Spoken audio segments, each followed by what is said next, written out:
দেখুন ধরেন আইসিজে যেটা সেটা ভারত এটা সদস্য ইন্টারন্যাশনাল কোর্ট অফ জাস্টিস, কিন্তু সেটা তো স্টেট ভার্সেস স্টেট। কারণ এটা হচ্ছে কি জাতিসংঘের প্রধান বিচারিক সংস্থা, তো সেখানে আপনি করতে পারেন, কিন্তু ভারত সেগুলোকে খুব বেশি আমল নিবে বলে আমার মনে হয় না।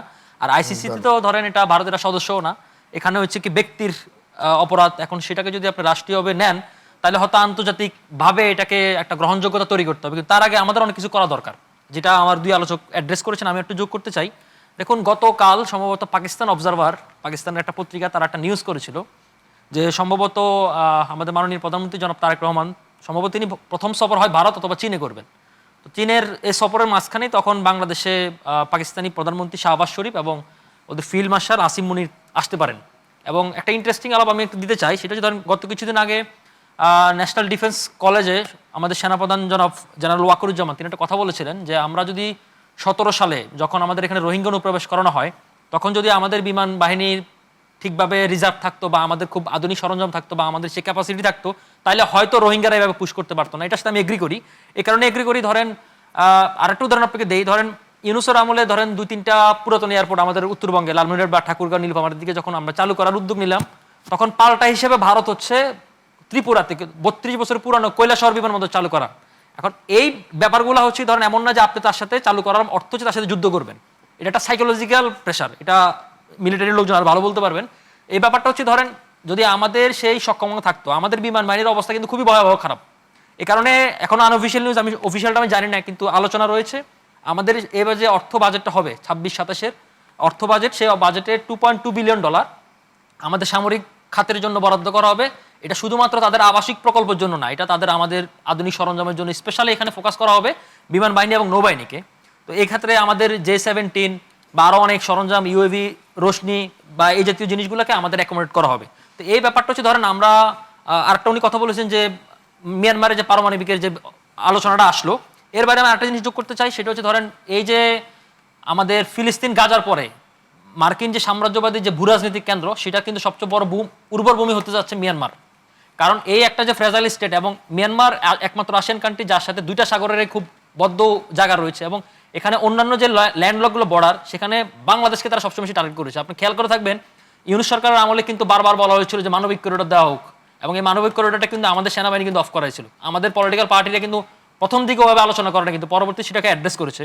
তো এখন আমাদের এই যে মিলিটারি সরঞ্জাম বা মিলিটারি যে আমাদেরকে আধুনিক করা, এর অর্থ এই নয় যে আমি তার সাথে যুদ্ধ বাঁধিয়ে দেবো। এর অর্থ হচ্ছে যে নিজেকে সেভ করা, নিজেকে রিজার্ভ করা, এবং এটা একটা আমাদের একটা বড় জরুরি বিষয়। আমি মনে করি যে আমাদের এই সরকার এটাতে আগেভাগেই ইউনুস সরকারও কিছুটা আলোকপাত করেছিল, এই সরকারও সে ধারাবাহিকতা রক্ষা করবে।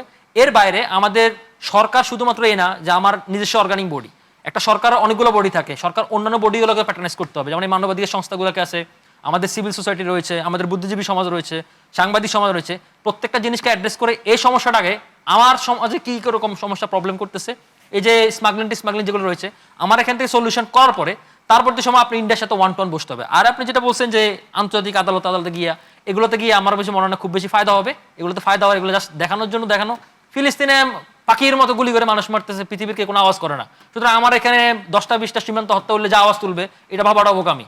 কথা হচ্ছে কি আমার মিলিটারি, এখন আমি যে জিও পলিটিক্যাল একটা রণক্ষেত্রের মধ্যে পড়ে যাচ্ছি, সেটার জন্য আমার প্রস্তুতি কি, আমার রাষ্ট্রের প্রস্তুতি কি, আমার বাহিনীগুলোর প্রস্তুতি কি, আমার রাজনৈতিক দলগুলোর প্রস্তুতি কি, সেই প্রস্তুতিটা জরুরি। একটা মনে একটা কথা বলেছেন যে সবাই যায় ধর্ণা দেয়, এখন এই কালচার থেকে আমাদের বেরিয়ে আসতে হবে। বাংলাদেশ ফার্স্ট আমরা মুখে বললে হবে না, বাংলাদেশ ফার্স্টটা শুধু বিএনপির জন্য প্রযোজ্য না, বাংলাদেশ ফার্স্ট বাংলাদেশের 18-20 কোটি নাগরিকের জন্য প্রযোজ্য। এই জিনিসটা আপনাকে বুঝতে হবে, এবং এটার জন্য আমাদের ন্যাশনাল কনসাসে দেখুন, ভারতকে আমরা সারাদিন গালি দিই, পাকিস্তানকে সারাদিন গালি দিই, কিন্তু এখানে হাসিনা যখন পতন হলো, ভারতের রাহুল গান্ধী সরকার সব এক টেবিলে বসছে, হাসিনার এখন কি করবে? তারপরে এই যে ভারত পাকিস্তানের যে 4 দিনে যুদ্ধ চললো, এখানে ইমরান খান জেলে, তার লোকজন নিয়ে সবাই তারা বসছে।